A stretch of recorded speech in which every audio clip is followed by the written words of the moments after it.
I still remember the exact moment I realized my marriage wasn't what I thought it was. And it didn't happen in our bedroom or during some blowout fight over money or the kids.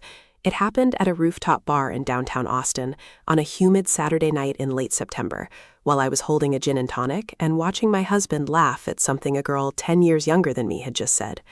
Her name was Mia, and she was gorgeous in that effortless, careless way that women in their mid-20s often are, with sun-kissed hair and a smile that seemed to suggest she knew something you didn't.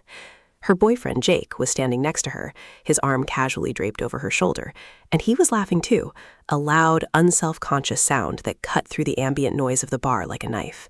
My husband, Mark, was looking at them with this expression I hadn't seen on his face in years, a sort of wide-eyed, almost boyish admiration, and I felt something cold settle in the pit of my stomach. I told myself I was being paranoid, that I was projecting my own insecurities onto a perfectly innocent encounter. Mark and I had been married for 12 years. We had a beautiful house in the suburbs, 2 kids who were finally old enough to be somewhat self-sufficient, and careers that, while stressful, paid the bills and then some. We were the picture of stability. We were the couple that other couples aspired to be. And yet here I was, watching my husband get starstruck by a pair of 20-somethings who had probably never even thought about a mortgage or a minivan. It had all started so innocently. Our friends Rachel and Dave had invited us out for what they called a double date, but what really meant an excuse to drink expensive cocktails and complain about the school board. Rachel had mentioned that she'd met this adorable young couple at her new yoga studio, and that they were so full of life and that we would just love them. I remember rolling my eyes internally when she said it, because Rachel has a tendency to adopt people like they're stray puppies, but I agreed, because the alternative was another Saturday night spent scrolling through Netflix and falling asleep on the couch by 9 o'clock. When we arrived at the bar, the place was buzzing with that particular energy that only exists in cities like Austin, a mix of tech bros, college students, and middle-aged professionals trying to pretend they still belonged in the first 2 categories. Rachel and Dave were already there, huddled around a high-top table with Mia and Jake, and I remember my first thought when I saw them was simply, wow. Mia was wearing a simple white sundress that looked like it cost more than my entire wardrobe, and Jake was wearing a tailored linen shirt with the top 2 buttons undone, revealing a sliver of a tattoo on his chest. They looked like they had just stepped out of a magazine or maybe an Instagram ad for a luxury vacation. Mark, who is usually the quiet one in social situations, was immediately drawn to them. He shook Jake's hand with a fervor that bordered on enthusiastic, and he complimented Mia's dress before he even said hello to Rachel. I brushed it off, told myself he was just being polite, trying to make a good impression. But as the night wore on, I couldn't shake the feeling that I was becoming invisible. The conversation, which started with the usual pleasantries, what do you do? Where did you grow up? How long have you been together? Quickly devolved into a kind of exclusive club that I wasn't invited to. Jake was a partner at a venture capital firm, which impressed Mark to no end, and Mia was a freelance graphic designer who had just had her work featured in some trendy online magazine. They talked about traveling to Portugal, about their plans to buy a sailboat, about the artisanal coffee shop they were opening in East Austin. They talked about their relationship like it was a work of art, something that required constant curation and maintenance. They talked about emotional labor and love languages and intentionality, and Mark was eating it all up like it was the gospel. I sat there, sipping my drink, feeling increasingly old and boring. I thought about my job as a project manager, which involved a lot of spreadsheets and emails, and my love language, which at that moment was just wanting my husband to look at me the way he was looking at Mia. The conversation took a turn that I still replay in my head almost constantly. Jake, emboldened by his third old-fashioned, started talking about the importance of keeping the spark alive. He said that most couples let themselves go after they get married, that they stop trying, that they become complacent. He said it with such conviction, such absolute certainty, that I felt a defensive anger rise up in my chest. I wanted to point out that he and Mia had been together for 4 years, not 12, that they didn't have a son who was struggling with algebra or a daughter who was going through a phase where she only wore black. I wanted to tell him that keeping the spark alive was a lot harder when you were dealing with a leaky roof and a car that needed a new transmission, but I didn't say anything. I just smiled and nodded, because that's what I was trained to do. Mia chimed in, saying that the key was to never stop dating each other, to always prioritize the relationship, to never let the passion die. She said she and Jake had a rule. They always kissed each other hello and goodbye, and they always said I love you before they fell asleep. They had a monthly check-in where they discussed their goals and their feelings. It sounded exhausting. It sounded performative. But Mark was nodding along like he was taking notes for a final exam. I remember looking at Rachel and Dave, hoping for a sign of solidarity, but they were just as enraptured as Mark. Dave was asking Jake for investment advice, and Rachel was asking Mia about her skincare routine.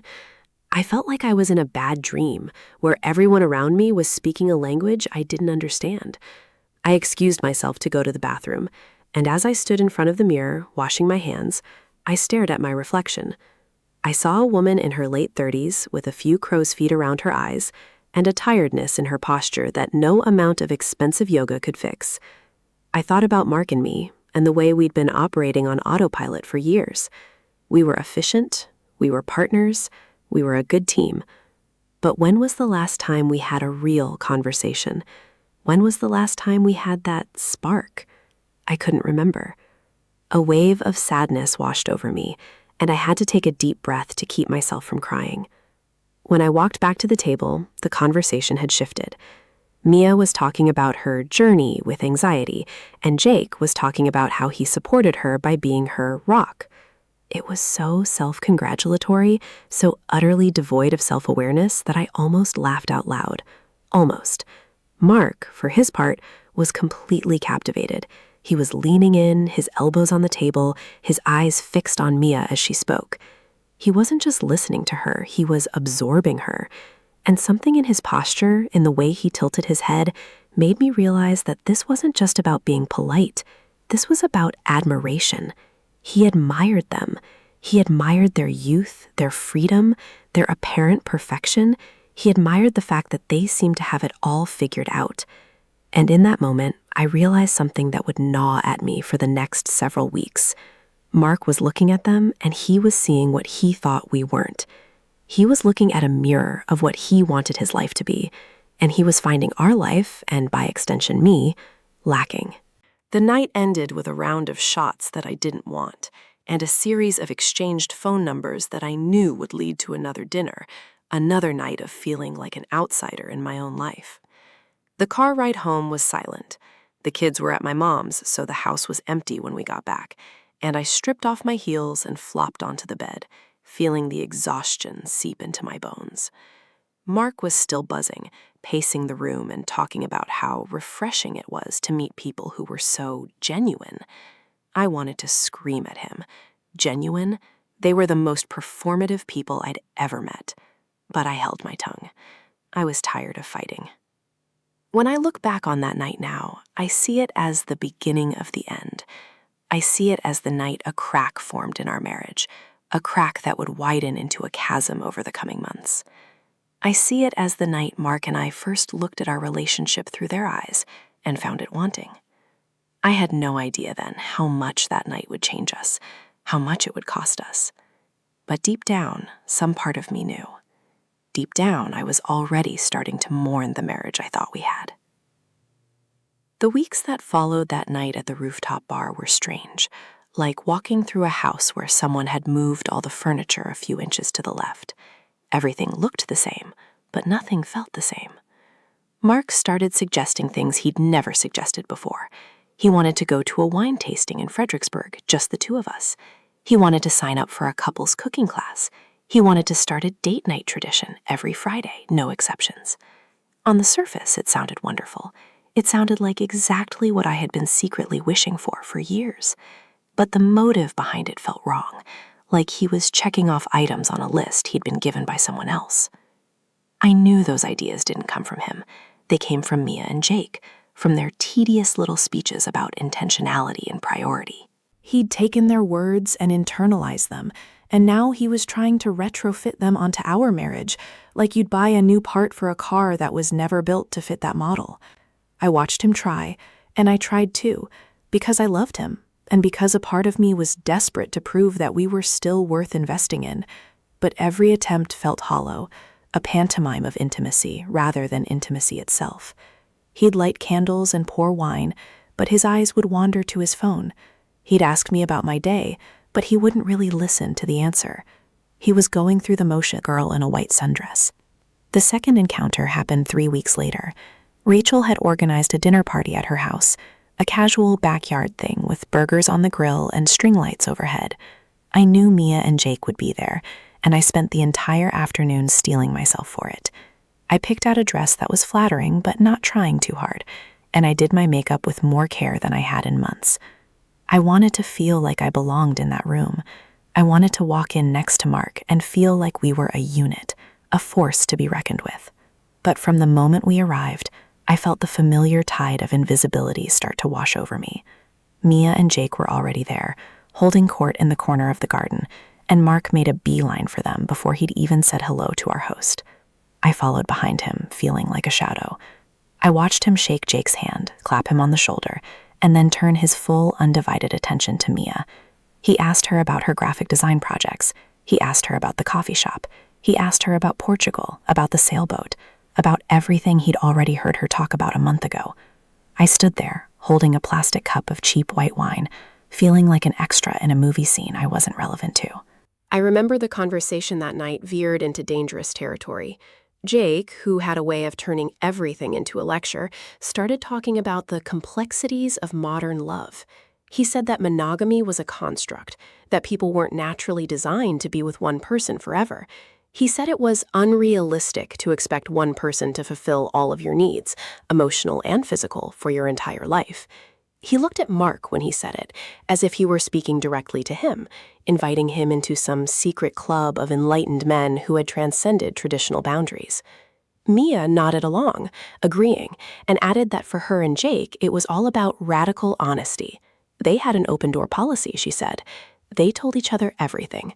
They believed that secrets were the death of intimacy. I could feel the blood draining from my face. I could feel the embarrassment radiating off of me like a heat wave. I knew what they were implying. I knew they were suggesting that Mark and I were trapped in a boring, conventional, passionless prison of our own making. I looked at Mark, waiting for him to shut it down, to defend our life, to say something, anything that aligned with the vows we'd made to each other in front of God and our families. But he just sat there, nodding, his face a mask of thoughtful consideration. He didn't disagree. He didn't argue.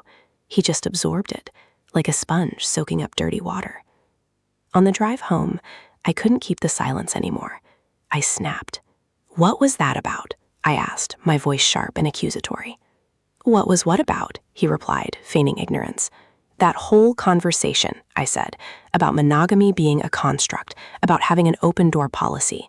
You just sat there and let them talk to you like that, like we're some kind of joke. Mark sighed, the sound heavy with frustration. "I was just being polite," he said. "They have their opinions. I don't have to agree with them."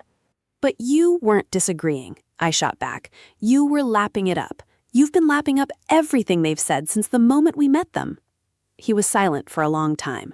I could feel the tension in the car, thick and suffocating. Finally, he spoke, his voice quieter now, almost as if he was talking to himself. "Maybe they have a point," he said. The words hung in the air, impossible to take back. I felt the ground fall away beneath me. "What did you just say?" I whispered. He didn't answer. He just stared at the road ahead, his jaw tight. I stared at the side of his face, at the man I'd known for 14 years, and I felt a profound sense of dislocation. I didn't recognize him. The weeks after that conversation were a blur of tension and unspoken resentment. I started watching Mark more closely, cataloging his behaviors like a forensic investigator. I noticed the way he'd check his phone constantly, his thumb swiping and scrolling with a frantic energy. I noticed the way he'd sometimes smile at the screen, a soft, private smile that he didn't share with me. I noticed the way he'd started going to the gym more often, buying new clothes, even changing his cologne. It was subtle, a slow, creeping metamorphosis, but it was undeniable. He was trying to become someone else. He was trying to become someone who fit into the world of Mia and Jake. I would lie awake at night staring at the ceiling, my mind racing with fears and suspicions. I wanted to ask him who he was texting. I wanted to demand to see his phone. But I was terrified of what I might find. I was terrified of confirming the suspicion that had begun to grow in my gut, the suspicion that Mark was having an emotional affair. Not a physical one, not yet, but something just as dangerous. He was sharing himself with someone else, in a way he no longer shared himself with me. It was during this time that I started to reevaluate everything about our marriage. I looked back at the last few years, at the routines we'd fallen into, at the compromises we'd made. We'd stopped being lovers and become co-managers of a household. We talked about school schedules and grocery lists and home repairs. We never talked about our hopes, our fears, our dreams. We never talked about us. Somewhere along the way, we'd lost the thread of our own love story. And now, here was this younger couple, holding up a mirror to us, showing us exactly what we were missing. And the worst part was, I didn't entirely disagree with them. I saw the void too. I felt the distance. I was lonely in my own marriage, and I had been for a long time. The difference was, I wanted to fix it. I wanted to bridge the gap. But Mark seemed to want to find a new place to stand. He seemed to want to walk away entirely. The third encounter was the one that finally broke something inside me. We were invited to Mia and Jake's house for a dinner party, a more intimate affair with just the four of us. Their apartment was in a trendy part of town, all exposed brick and mid-century modern furniture, and art on the walls that looked like it had never been touched by a sticky child's hand. It was beautiful, but it felt like a movie set, not a home. Mia had cooked a complicated meal that I could never have pulled off, and Jake served wine he'd imported from a small vineyard in Italy. The conversation started off normal, about work and politics, but it quickly veered back to their favorite subject, their relationship. They started recounting a story about a trip they'd taken to Tulum, where they'd had a fight on the beach and then made up under a full moon. They described it with such vivid detail, such romanticism, that I felt like I was intruding on something private. It felt like they were performing, and Mark was their captive audience. At one point, Mia turned to me, her eyes wide and earnest. "So, what about you guys?" she asked. What's the story of your greatest adventure together? I was caught off guard. I couldn't think of one. I thought about our honeymoon, which had been nice but uneventful.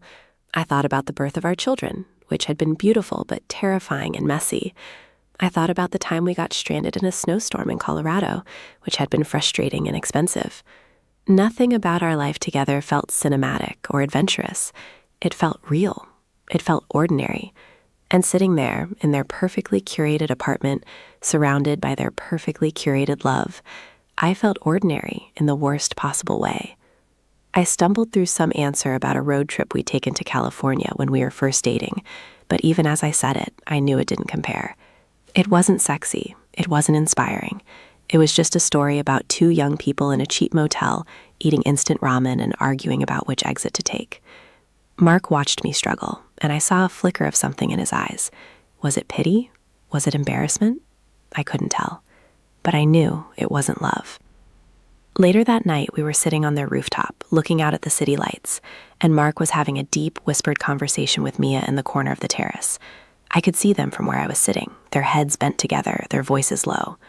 Jake was talking to me, telling me about his plans to expand his business, but I couldn't focus. I was watching my husband's hand rest on Mia's knee. It was a casual touch, almost incidental, but I saw it. I saw the way her body leaned into his. I saw the way he didn't pull away. My heart slammed against my ribs. My vision tunneled. Everything else faded away. I didn't say anything. I didn't cause a scene. I just sat there, frozen, while the world I thought I knew crumbled into dust around me. On the way home, I confronted him. I asked him if he was having an affair.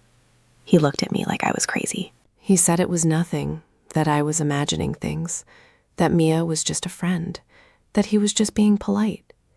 But his voice was too loud, too defensive. And his eyes wouldn't meet mine. I knew, in that moment, that my marriage was in crisis. I knew that my husband was, at the very least, emotionally involved with another woman. I knew that I had a choice to make. I could fight for him, or I could let him go. But I didn't know how to fight for a man who was looking at me with a stranger's face. I didn't know how to compete with the fantasy of a perfect love that Mia and Jake represented. I was exhausted. I was heartbroken. I was so deeply, profoundly sad. I thought about my children. I thought about the life we'd built. I thought about the woman I used to be, before all this insecurity and doubt had taken root. I didn't recognize her either. And in the quiet of that night, lying in bed next to a man who felt miles away, I made a decision. I decided I was done being invisible. I decided I was done being the boring, predictable wife in the boring, predictable marriage. I was going to find myself again, even if it meant losing him in the process. The days after that night on the rooftop felt like I was living underwater. Everything was muffled, slowed down, distorted. I went through the motions of my life, making breakfast for the kids, driving them to school, sitting through meetings at work, but I was operating on autopilot, my mind constantly circling back to the image of Mark's hand on Mia's knee. I replayed it over and over, analyzing the angle of his fingers, the pressure of his touch, the way her skin must have felt under his palm. I tortured myself with it. I couldn't stop. The betrayal hadn't been physical, not in a way that I could prove, but it felt just as visceral, just as real. It felt like he had reached into my chest and pulled out my heart while I was still breathing. I started doing things I'd never done before. I started checking his phone when he was in the shower. I went through his browser history, his texts, his social media DMs. I felt dirty doing it, like I was violating his privacy, but I couldn't stop myself. I needed to know the truth.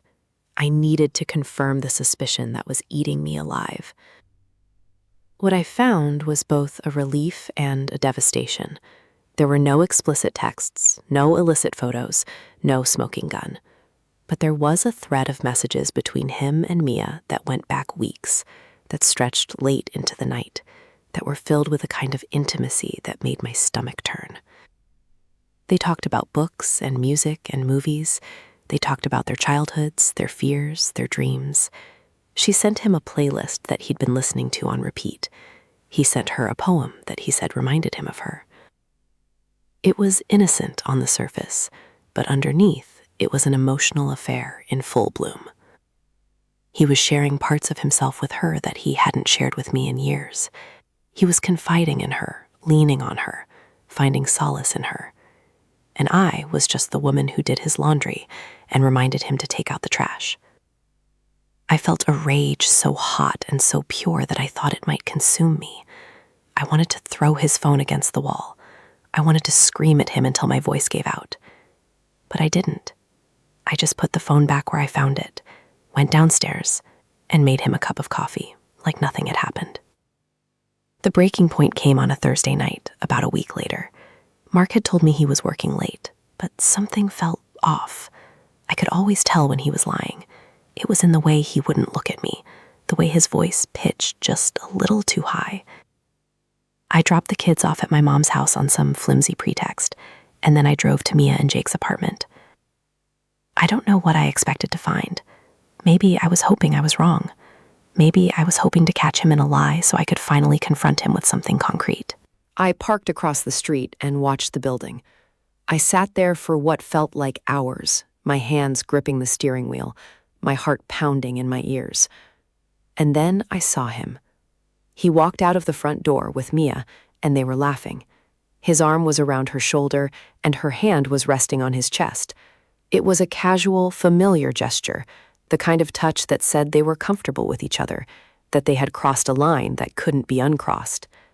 They stood on the sidewalk for a moment, talking, and then she leaned in and kissed him on the cheek. It was a friendly kiss, a peck, nothing more, but the way he looked at her afterward, the way his eyes lingered on her face, told me everything I needed to know. He was in love with her. Maybe he didn't even know it yet, but I knew. I had known it for weeks, and seeing it with my own eyes, confirming the worst fear I had, shattered something inside me that I don't think will ever fully heal. I didn't confront him that night. I drove home in a daze, my mind a blank void of shock and pain. When he came home, hours later, smelling of her perfume, I was sitting in the dark living room, waiting for him. He jumped when he saw me. "Jesus, you scared me," he said, his voice laced with fake cheerfulness. "Why are you sitting in the dark?" I looked at him. This man I had loved for 14 years. This man I had built a life with. This man who had just kissed another woman on the cheek and looked at her like she was the sun.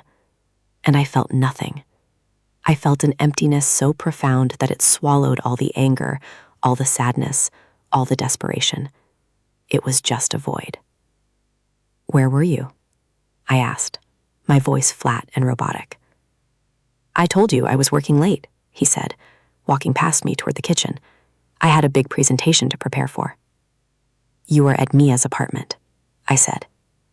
He froze.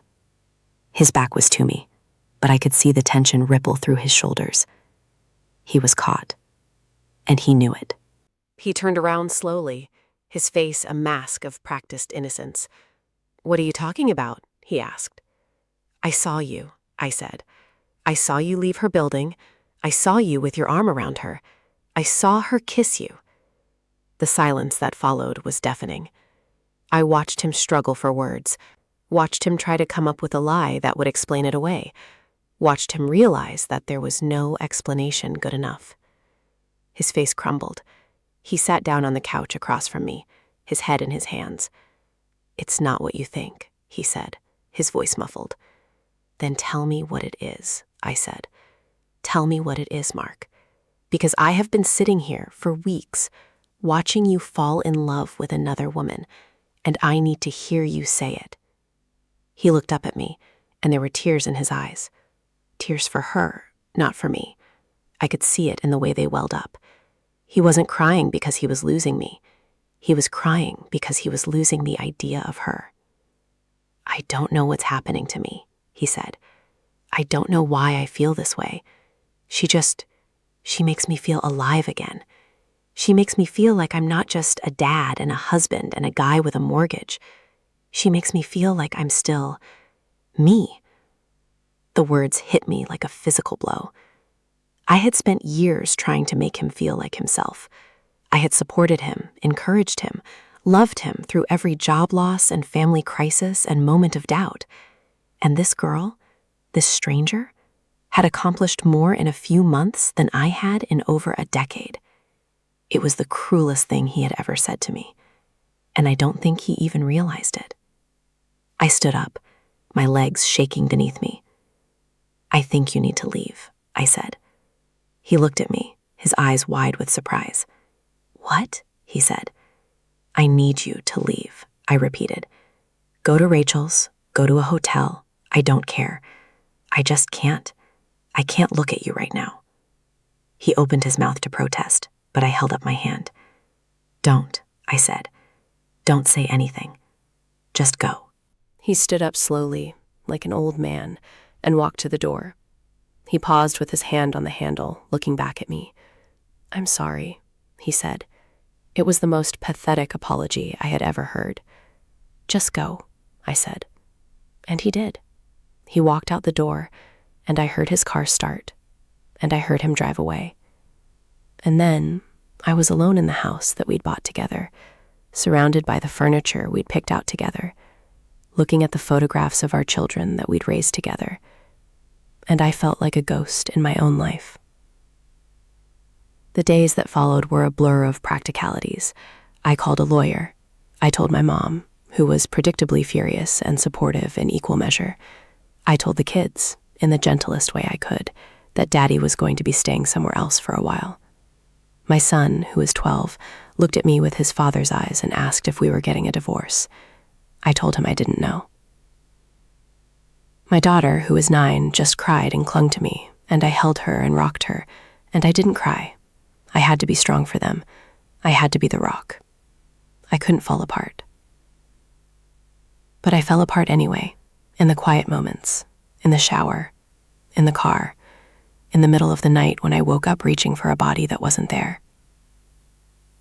I hated myself for missing him. I hated myself for still loving him. I hated myself for not being enough to keep him from wanting someone else. I started going to therapy, which was a joke, because I was the one who had been wronged, but I was the one who had to fix myself. I spent hours talking about my childhood, my parents' marriage, my fear of abandonment. It was helpful, in a way, to understand the patterns that had led me to this place, but it didn't stop the pain. It didn't stop the dreams. It didn't stop the endless loop of questions that played in my head every single night. What did she have that I didn't? Why wasn't I enough? How could he throw away everything we'd built for someone he barely knew? I spiraled into a dark place, a place where I questioned my worth, my beauty, my value as a woman. I stopped eating. I stopped sleeping. I became a hollow shell of the person I used to be, walking through each day like a zombie. And then, about a month after he moved out, I got a call that changed everything. It was from Jake.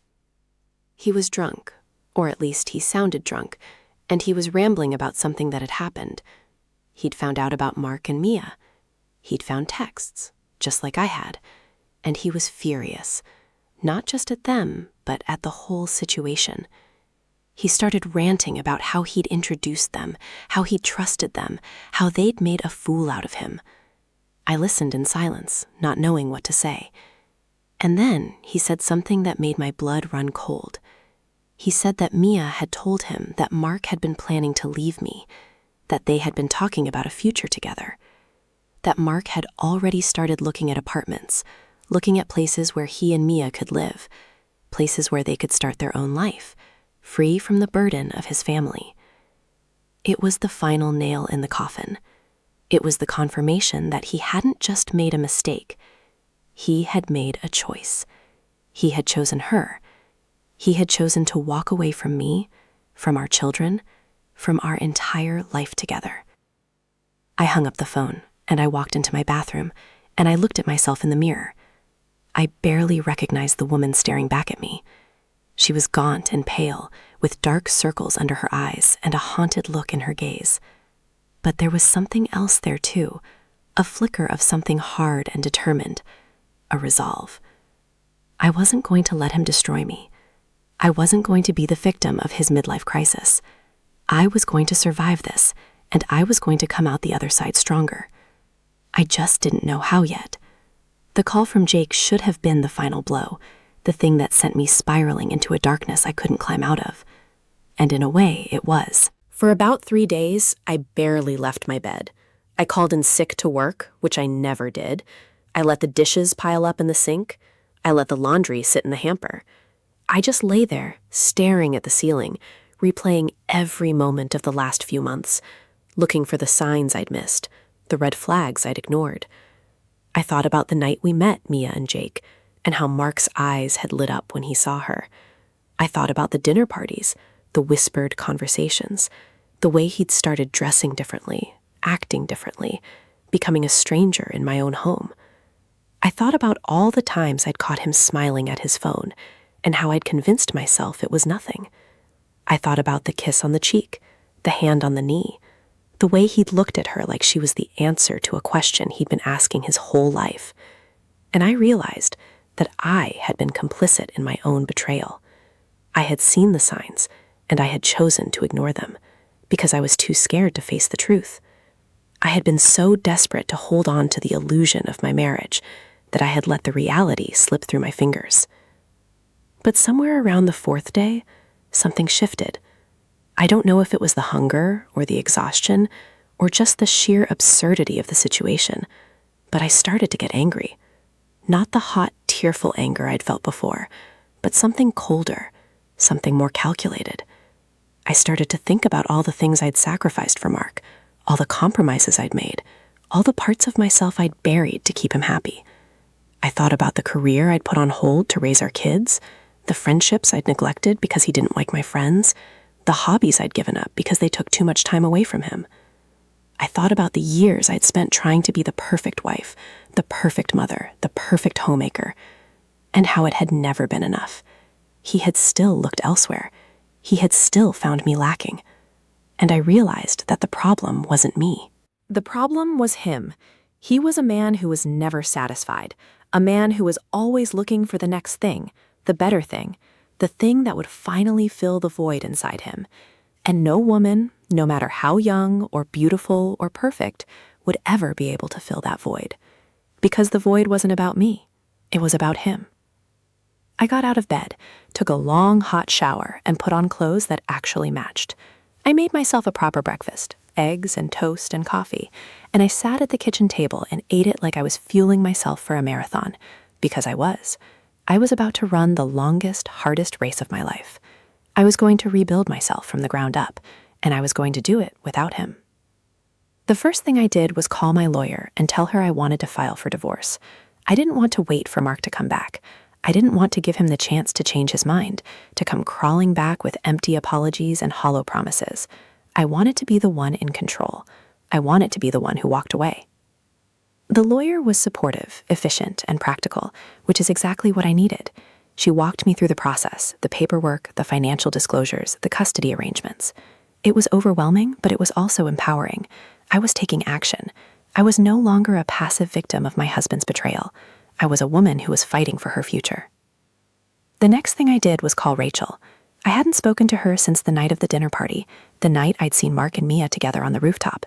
I'd been too ashamed, too embarrassed to admit that my marriage was falling apart, that the adorable young couple she'd introduced us to had been the catalyst for its destruction.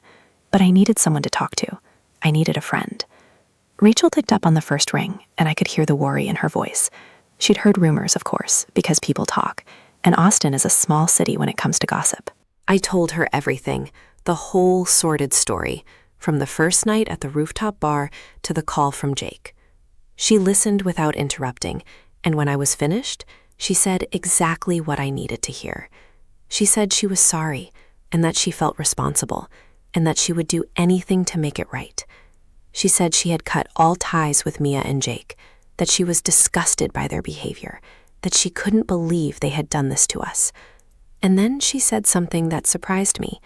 She said she'd always thought Mark was a little too charming, a little too eager to please, and that she'd worried over the years that he might not be as solid as he seemed. She said she'd never told me because she didn't want to cause problems, but she'd always had a gut feeling that something was off. It was a strange comfort, knowing that someone else had seen the cracks I'd tried so hard to ignore. It made me feel less crazy, less alone. The weeks that followed were a blur of legal consultations and therapy sessions and late-night conversations with Rachel. I started exercising, which I'd always hated, but I needed an outlet for my anger. I ran until my lungs burned and my legs gave out. I lifted weights until my muscles screamed. I pushed my body to its limits because it was the only thing I could control. I also started writing, something I hadn't done since college. I wrote about the betrayal, the heartbreak, the confusion. I wrote about the good times too, the memories I was trying to hold on to, even as I was letting go of the man who made them. It was cathartic, like bleeding out the poison. I started to feel like myself again, a new version of myself, someone who was stronger and wiser and more resilient, someone who had been through the fire and come out the other side. And then, about 6 weeks after he moved out, Mark came back. I was in the kitchen, making dinner for the kids, when I heard the front door open. My heart stopped. I knew it was him. I'd recognize the sound of his footsteps anywhere. He walked into the kitchen looking gaunt and tired, with dark circles under his eyes and a beard that was starting to look unkempt. He was wearing clothes I'd never seen before, clothes she'd probably helped him pick out. He looked like a stranger, a ghost, a shadow of the man I'd married. "Can we talk?" he asked, his voice soft and uncertain. I didn't say anything. I just turned off the stove and faced him, crossing my arms over my chest.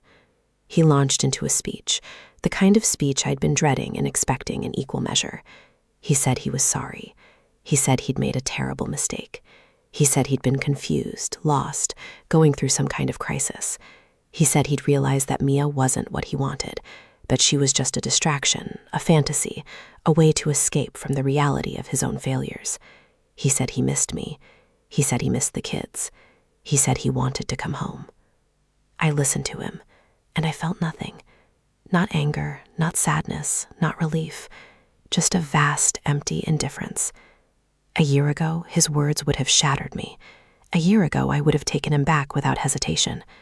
But I wasn't the same person anymore. I had spent too many nights crying into my pillow. I had spent too many mornings waking up alone. I had spent too many hours wondering what was wrong with me, why I wasn't enough. And I had finally realized that I was enough. I was more than enough. I was a woman who had survived the worst betrayal of her life, a woman who had rebuilt herself from the ashes, a woman who was ready to move on. I appreciate the apology, I said, my voice steady and calm, but I don't accept it. I've already filed for divorce. My lawyer will be in touch with yours. He looked at me, his face a mask of disbelief. What are you talking about? He stammered. You can't just... We can work through this. We can go to counseling. We can fix this. There's nothing to fix, I said. You broke it. You broke us. And I'm not going to spend the rest of my life trying to put the pieces back together. I deserve better than that. He tried to argue, tried to convince me that he changed, that he'd learned his lesson, that he would spend the rest of his life making it up to me. But I held my ground. I told him about the call from Jake, about the apartments he'd been looking at, about the future he'd been planning with her. He denied it, of course, but I could see in his eyes that it was true. I could see the guilt, the shame, the realization that he'd been caught. And then, when he had no more excuses, he broke down. He cried, for the first time since he'd left, and I watched him. I watched the man I'd loved for 14 years fall apart in my kitchen. And I didn't reach out to comfort him. I didn't forgive him. I just stood there, a pillar of quiet strength, and let him grieve the life he'd thrown away. He left a few minutes later, his shoulders slumped, his head bowed. I watched him walk out the door, and I felt a weight lift off my chest. It was over. I was free. It's been a year now since that night, and I'm still standing. The divorce was messy and expensive, but it's final. I have joint custody of the kids, and they're adjusting, slowly. I have a new apartment, smaller than the house, but it's mine. I have a new job, a promotion I've been passed over for years ago because I was too focused on being a wife and mother. I'm dating again, tentatively, carefully. Not ready for anything serious, but open to the possibility. And Mark? I hear he's back with Mia. Or maybe it's someone else. I don't really care. He's not my problem anymore. He's just a chapter in my past. A chapter I finally closed. I don't hate him. I don't wish him ill. I just don't think about him very much anymore. I'm too busy living my own life, building my own future, finding my own happiness. The affair with Mia and Jake, the betrayal, the heartbreak, it was the worst thing that ever happened to me. But it was also the best thing. It forced me to wake up. It forced me to see the truth about my marriage, about myself, about what I really wanted. And what I wanted was a life that was mine, a life that I had chosen, a life that didn't depend on anyone else. I found it in the end. I found myself. And that, I've realized, is the only ending that really matters. I didn't expect to see him again. Not after that night in my kitchen. Not after I watched him walk out the door with his tail between his legs. Not after the divorce was finalized and the papers were signed, and the life we'd built together was officially, legally, irrevocably over. I had done the work. I had cried the tears. I had gone to therapy and run the miles and written the pages and slowly, painfully, pieced myself back together into someone I could recognize in the mirror. I had moved on. Or at least I had convinced myself that I had. So when I walked into that little coffee shop on South Congress on a crisp Saturday morning, the last person I expected to see was Mark. But there he was, sitting at a corner table, nursing a cup of black coffee and staring out the window like he was waiting for someone. My first instinct was to turn around and walk right back out. My second instinct was to throw my latte in his face. My third instinct, the one that ultimately won, was to walk over to his table and sit down across from him, because I was done running away. I was done hiding from my past. I was done letting him have any power over me. He looked up when I sat down, and the shock on his face was almost comical. His mouth opened and closed like a fish gasping for air. "Hey," he said, his voice cracking. "I didn't expect to see you here." "Obviously," I said, my tone flat. I didn't expect to see you either. I thought you were in California. He'd moved to LA a few months after the divorce, chasing some startup dream that I knew would never work out. He had this pattern, this desperate need to reinvent himself whenever things got hard, to run away to a new city, a new job, a new woman. I'd seen it happen too many times to be surprised anymore.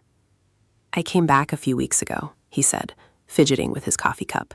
The startup didn't pan out. I wanted to be closer to the kids. I nodded, keeping my face neutral. That was the one thing we'd managed to do right, the one thing that still connected us. We shared custody, and we were civil about it, for their sake. But we didn't talk. We didn't check in. We were like two strangers who happened to have the same children. It was easier that way.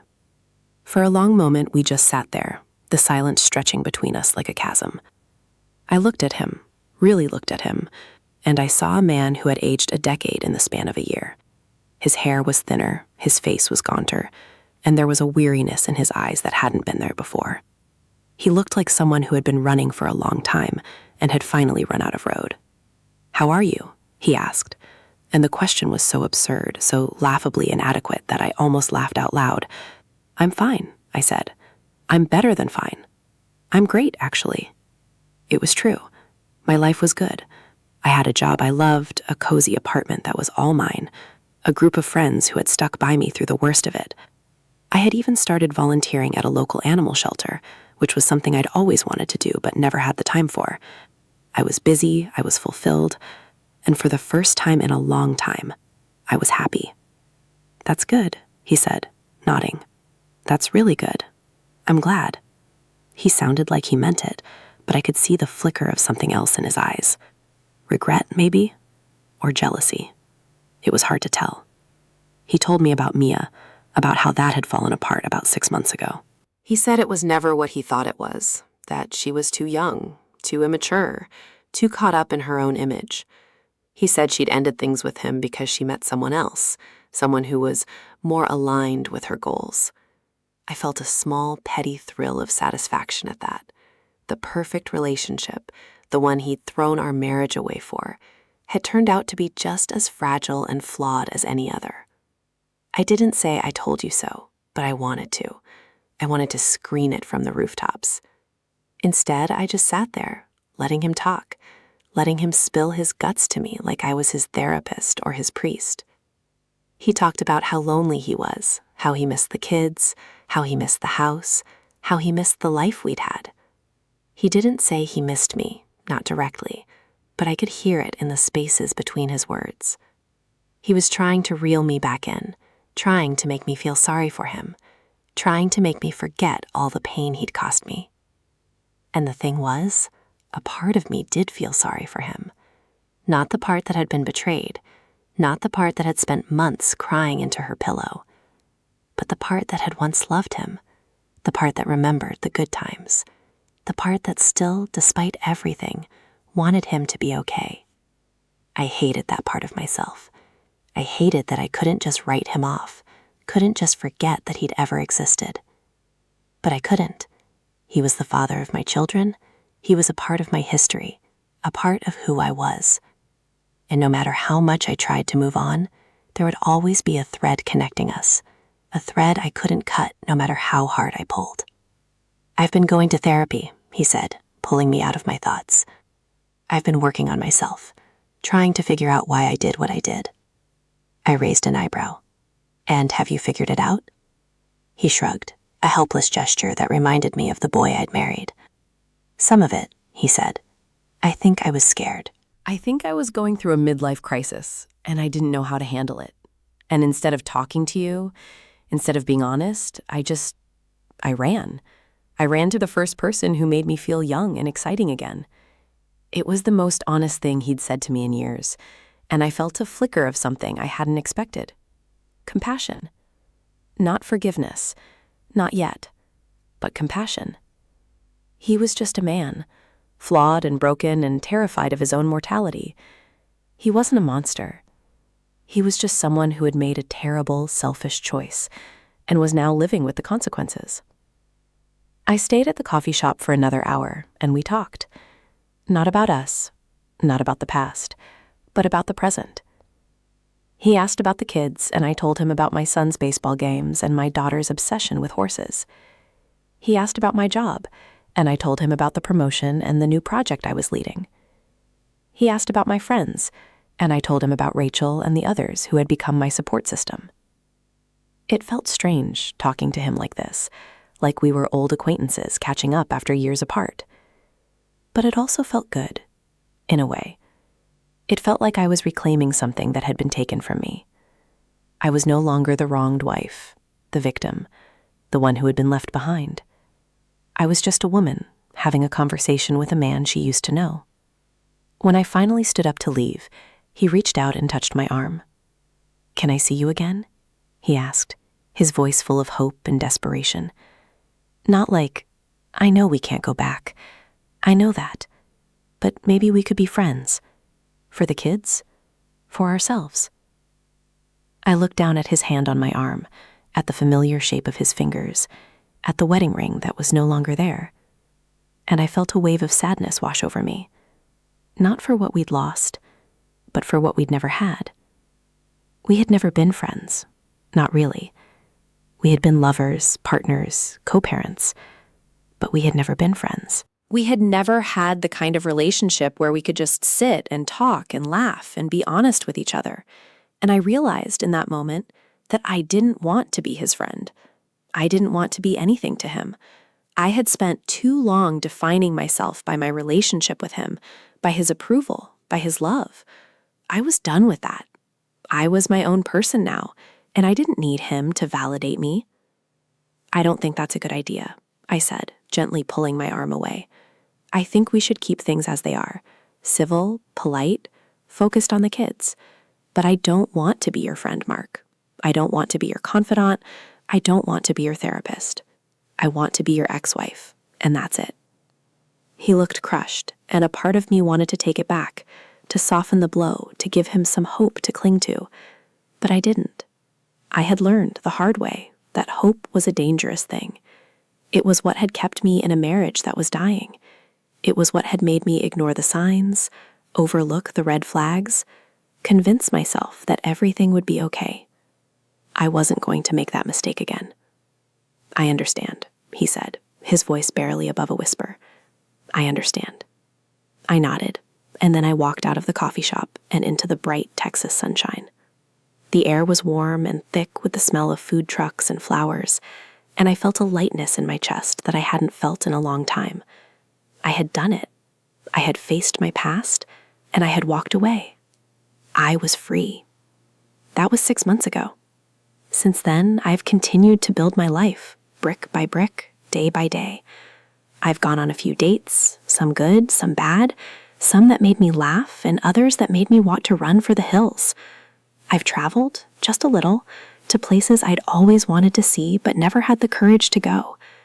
I've started painting again, something I used to love but had given up on because it wasn't practical. And I've made peace with the woman I used to be, the woman who loved Mark, the woman who believed in fairy tales. I don't regret loving him. I don't regret the years we spent together, the children we raised, the life we built. It was real, even if it didn't last. And I'm grateful for the lessons I learned, even if they were painful. I'm grateful for the strength I discovered, the resilience I didn't know I had. I'm grateful for the woman I've become. I still think about Mia sometimes, and Jake, and that night on the rooftop bar. I think about how a single encounter, a single conversation, can change the course of your life. I think about how fragile love is, how easy it is to break, how hard it is to put back together. But I also think about how strong I am, how far I've come, how much I've grown. Meeting that younger couple changed our relationship forever, but it also changed me. It forced me to confront the cracks in my marriage, the ones I'd been ignoring for years. It forced me to see the truth about myself, about what I wanted and what I deserved. It forced me to let go of a man who couldn't love me the way I needed to be loved, and to find the love I had been missing all along. Not from someone else, but from myself. That, I've learned, is the only love that lasts. The love you give yourself. The love you cultivate in the quiet moments. the love that carries you through the darkest nights and the loneliest days. That's the love I have now, and it's more than enough. So here I am, a year and a half after it all fell apart, sitting on the balcony of my apartment with a glass of wine and a view of the city. The kids are at your dad's for the weekend, and I have the place to myself. It's quiet, peaceful, perfect. I think about the future, about all the possibilities that are open to me now. I'm not sure what I want, not exactly, but I'm excited to find out. I'm excited to live my life on my own terms, to make my own choices, to write my own story. The story of Mark and me is over, but the story of me is just beginning, and I'm ready for it. I'm ready for whatever comes next. I'm ready to be happy.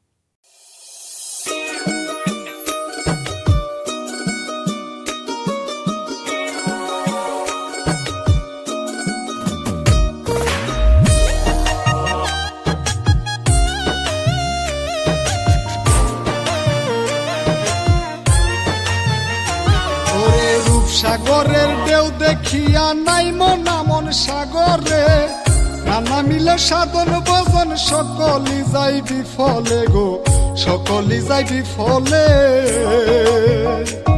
ওরে রূপ সাগরের ঢেউ দেখিয়া নাই মন সাগরে নানা মিলে সাধন ভজন সকলি যাই বিফলে গো সকলি যাই বিফলে আহা সাগরের দুই মোহনা একটি আশায় একটি যাওয়া সাধক যারা নাই মোতারা সাধক যাহারা নাই মোতারা সাধক যারা নাই মোতারা সাধক সারা যায় ডুবে রূপসাগরে ডুব দিও না সাঁতার না জানলে মনে রূপসাগরে ডুব দিও না সাঁতার না জানলে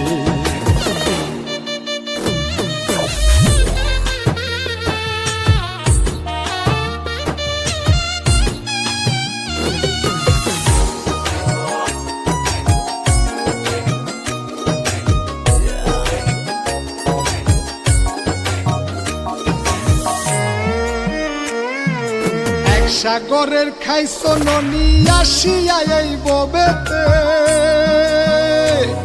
ওরে আরেক সাগরটাকে তোমায় নিতে তার মোহনাতে গো নিতে তার মোহনাতে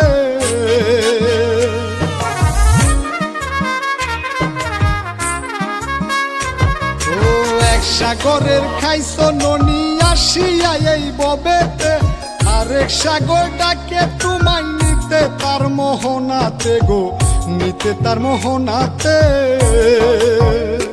ওরে মোহনাতে জুয়ার বাটা মোহনাতে জুয়ার বাটা না জানিয়া যাব দিলে মন মরবি অকালে রূপসাগরে ডুব দিও না সাঁতার না জানলে মনে রূপসাগরে ডুব দিও না সাঁতার না জানলে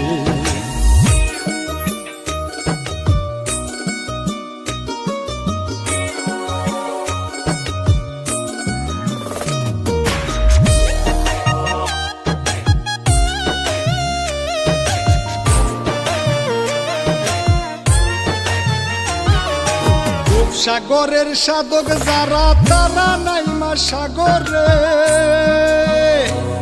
আরে এক চুমুকে শুকাই পানি ডুবার বয়তার না থাকে গো ডুবার বয়তার না থাকে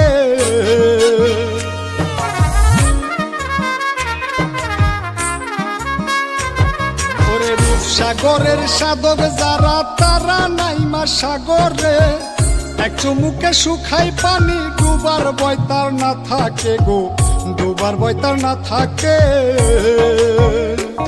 ওরে জয় বেবে কয় সাধক সারা জয় বেবে কয় সাধক সারা জয় বেবে কয় সাধক সারা জুয়ার আসলে যাই ডুবে রূপসাগরে ডুব দিও না সাঁতার না জানলে মনে রূপসাগরে ডুব দিও না সাঁতার না জানলে রূপসাগরে ডুব দিও না সাঁতার না জানলে রূপসাগরে ডুব দিও না সাঁতার না জানলে